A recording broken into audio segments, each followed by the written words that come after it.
Here we are on Cricbuzz Live. We had our predictions at the start of the game, and how accurate were we? The answer is not very accurate at all. In fact, we were completely off the mark by about 70 runs. But that's the beauty of this game. But who would have thought it coming between the two sides who battled out a 200-plus contest just a few days ago, and here they were on a pitch that we looked or thought might produce a few big runs. Got Ramesh Srivats and Bhattacharjya in the studio. Just about 70 runs off. Not too bad. I was very accurate. 63 runs off. You were the closest. You were the closest. So I saw someone on Twitter tell you that, maybe you just half. I have this outside hope that they'll get Bangalore out for 72 or something. Yeah, and then I get the total was correct. That deserves a prize. Can we give you a chair, a red chair maybe? No red chairs, no red tables, nothing. All I want to say is that looking at this was the second worst RCB performance I've seen this year. The worst is in that Kingfisher ad featuring a bear. This is the second worst performance I've seen this year.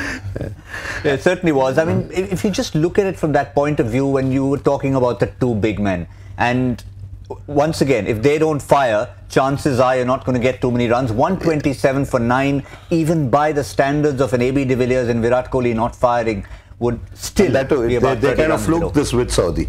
I mean, it's as if we all thought RCB has to go all out to win this one. They nearly got all out, Win this one is probably... But the strange part of it is no matter what we might be saying about RCB, is that there is still a concern about the CSK death bowling. Yeah. Because at the end of 16 overs, RCB were 92 for 8. You really should have them 96 all out at the end of that. Yeah. They just can't catch a break, and Dhoni would be sort of looking out there and saying, okay, what more can I give you boys to do? I've got 8 wickets down. You've got batsmen 8, 9, 10 and Jack batting out there. You still can't defend. And really, Bravo had a good, decent last over, but the over before that wasn't great at all. Yes, 13 runs in his first over. He came in only in the 18th because they had the spinners bowling in tandem. How brilliantly both Ravindra Jadeja and Harbhajan Singh bowled. 5 wickets between them for just 40 runs, 19 dot balls in that 8-over spell. They didn't even need Shardul Thakur to complete his spell of bowlers because they had that 6th bowler option. And that, I think, if you look at that, when you have bowling woes, is a bit of a luxury, and it's a luxury you need. No, not just luxury. Notice, have a good look at that bowling lineup. Shane Watson hasn't bowled an over. Yeah. Good point. I didn't even more. I didn't spot Raina, you never know. Raina has bowled enough. Yeah, that's bowled enough in the IPL. Watson is a regular bowler even this season. Yeah. Well spotted there. So you're really talking about 8 possible bowlers. Yeah. And Dhoni has bowled even in Test match. If you look, so who's left? Yes. Bowled in one-day cricket as well. No. Who doesn't bowl in Chennai? I guess. Picked up a Champions Trophy wicket. Am I spoiling a joy factor somewhere down the line? Correct. Yes, you have just spoiled the question, but anyway, I forgive you for it today. Fair enough.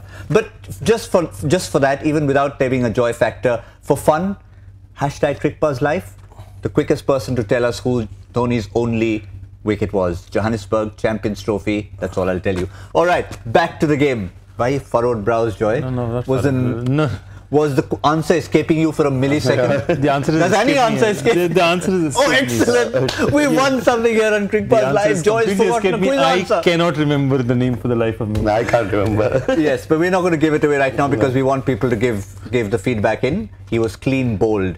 But coming back to Virat Kohli and AB de Villiers, de Villiers just looked as he still had a touch of the flu, because while he does play that kind of stroke to get out, maybe the situation didn't demand it. Yeah, but AB de Villiers does play like that, regardless of situation. I think it's just, I've not seen too many matches where both these guys have failed together. I think it's bound to happen. I don't think RCB's problem is they both failed together in this match. It's that when they both didn't fail, they didn't win, and they got themselves into a jam like this. All teams are going to have one bad day, sometime or the other. And this is actually probably one of the more difficult days in the IPL. Okay, we have had a 123 which was defended, but I have a sense that this isn't a 123 wicket. It's certainly not a 200 wicket. I think we got that wrong. It's maybe a 150, 160 wicket, but it's not a 120, 25, 120, 130 wicket either. And this is going to be a serious problem with them because their tail is looking really long. Saudi, as he said, was a bonus, okay? But if you look at it, Siraj, Chahal, Umesh Yadav, it's a long M. Ashwin. Ashwin is a bat, but he's hardly a person who should be batting that high up. 7 is very, very high for Ashwin. Probably 9 is better, as you said.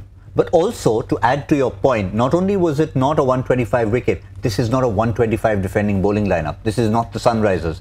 Almost the same color, but red and orange very different. So I think that's going to be a concern. I think Bangalore goes with the tail just depending on their top order. You know, they just assume that they won't need it, it doesn't matter. And in matches like this comes up, you know. Now we discussed AB. What about Virat Kohli? Now leading from the front, particularly against spin. We know that he's got a good record per se, but we know when it comes to spin, have a look at this. It's not just us making it up. 2013 to 17, 72 innings, just 6 times out to spin.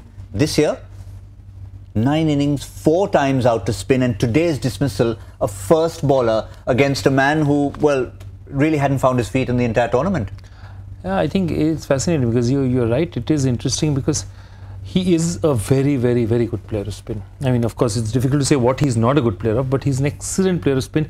He seemed almost absent. He seemed almost, you know, when he hit that shot, he's already just trying to just take a single and get off strike. There's something else in his mind. And he was equally shocked when he got the wicket. And of course, I admire the restraint of Jadeja that he now belongs to the Sunil Narayan School of Celebration Awards. Absolutely. So was that shock, or was it actually just trying to be completely muted, or was it respect for Virat Kohli? Which of the three was it? So it's one, respect for Virat Kohli. I mean, you don't want to, you know, you want to be on that flight to England, don't you? Fair enough. It's a good idea to be on the flight to England. Who's in the selection committee? I mean, who's with the selection committee there? But the second is, I also have a feeling that after the last match that CSK played, maybe Dhoni might have had a little chat with all his people. So, or his fantasy team was packed with Bangalore players. So that's because forget Kohli's wicket. He wasn't even celebrating the next one, right? Yeah, got some big wicket. But yeah, on the subject of fantasy, I know everyone here, Ramesh himself is very involved with fantasy cricket, as of course I am with my team. I'm so lucky there's no Harsha and Simon Dool on the show, because I'd be getting sledged big time. But we did have a brief informal chat before this the match started, and we decided that the one person who's been picked by nobody this season is Ravindra Jadeja. Who's usually picked by many. And there it was. He was the star of the show, and that's what he did. 3 wickets, 18 runs, economy. For those of you who play fantasy, you know that's well over 100 points, bordering in about 125, perhaps double if you have him as your bowling captain or power player, whatever you might call it. It's his pain talking. I can just see angst in the way. I've missed all those points. But yeah, about that celebration, I know we've been trying and, you know, think about it, but he kind of did admit later that he wasn't really, maybe he wasn't ready to celebrate the first ball. Yeah. Surprise factor. He didn't expect it. He didn't expect it. Kohli didn't expect it. Looked sadder than Kohli. So I mean, it's okay. One is being deadpan, you know, Sunil Narayan award or whatever. He looked positively upset about it.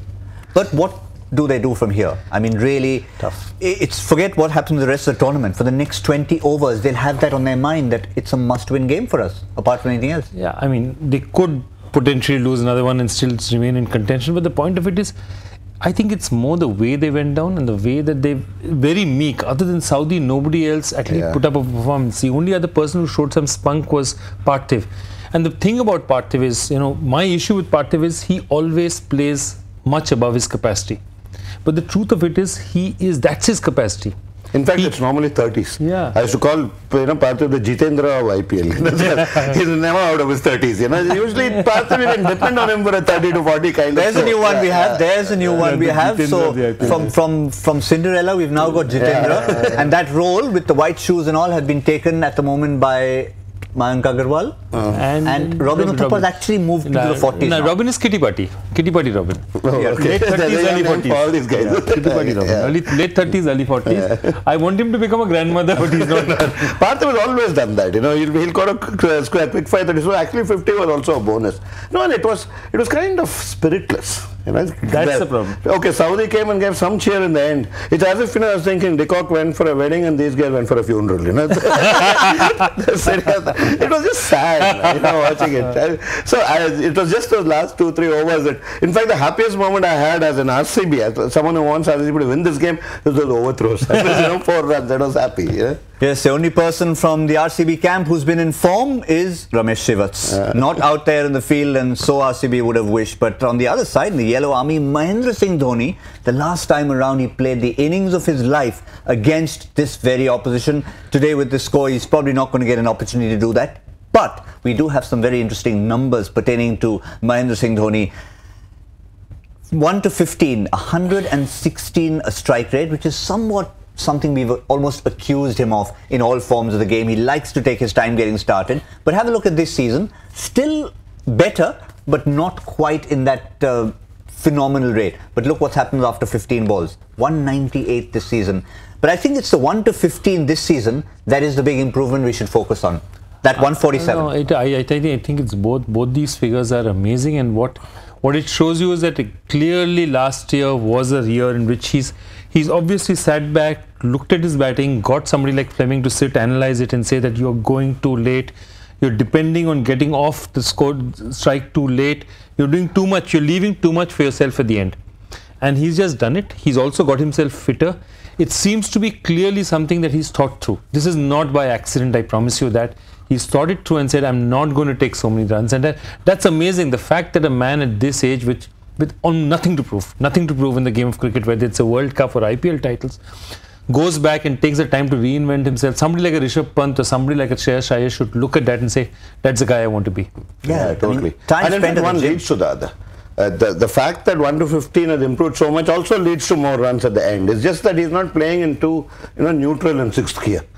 He's starting off strong and then carrying it forward, and stepping it up a notch at the end. But it's the technicalities, it's the fitness, but I think there's something in the mindset, because if you're 10 of 17 balls, a lot of it is in your mind. Your ability is always there. It's just that you've decided, okay, let me take my time. Here he's coming, he can hit a first ball, which is not the Dhoni of the last 2 years. Yeah. I also feel in some way he's aware of the fact that he has 1, 2, 3 years maybe.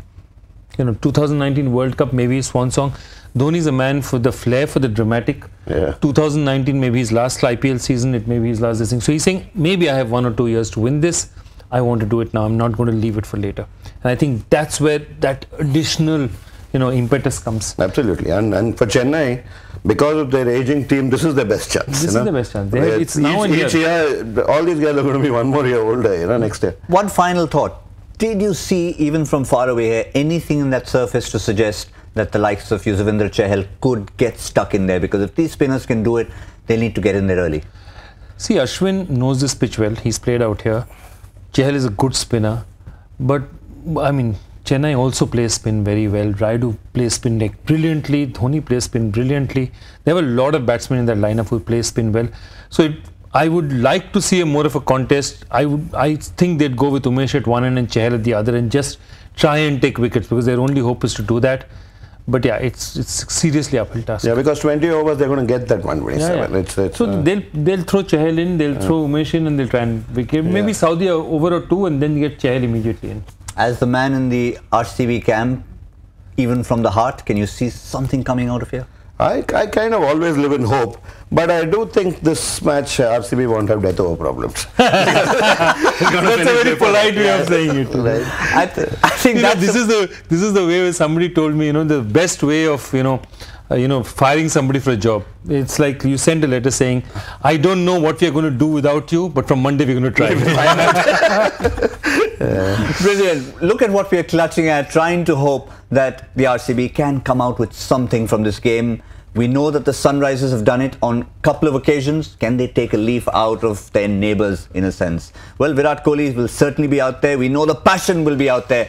One thing's for sure, if they take wickets, the celebration will be nothing like Ravindra Jadeja. That's a thought to leave it on. We'll come back at the end of the game, assess everything. Remember, it's a double header today. The Sunrisers, the defending champions. No, they haven't won the league last year. They're the best defending team in the tournament. They will be up later tonight. Plenty more cricket to come. We'll see you at the end of this game.